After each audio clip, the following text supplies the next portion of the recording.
Halika't pakinggan aking muntihin na tula. Ibabahagi ko't malalaman na karamihan sa kanila na ako'y isang makata na di sumuko sa pagsubok. Nagpatuloy sa pangarap sa panahon na pinahubog. Sumulat ng kanta at talento'y binahagi ko siya'y di pinakinggan. Naniniwala sa sarili, maraming pagkakataon ako ay bumagsak. Pag umakanta sa entablado, walang pumapalakpak.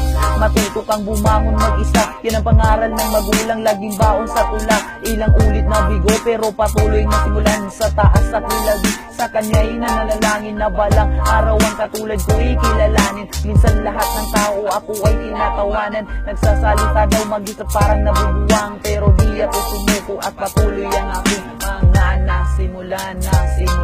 Panginoon, salamat sa lahat, salamat sa talento na iyong ibinigay. Salamat sa magulang na sa akin ay bumabali. Panginoon, salamat sa lahat, salamat sa talento na iyong ibinigay.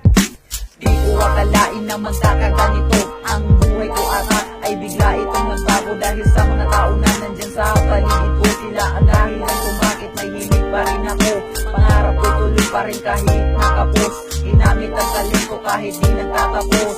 Eto ako ngayon sa larangan na ito. Sa larangan na ito ay nagpatuloy ako. Panginoon, salamat sa lahat, salamat sa talento na iyong ibinigay. Salamat sa magulang na sa akin ay gumabawi. Panginoon, salamat sa lahat, salamat sa talento na iyong ibinigay. Panginoon, salamat sa lahat, salamat sa talento na iyong ibinigay.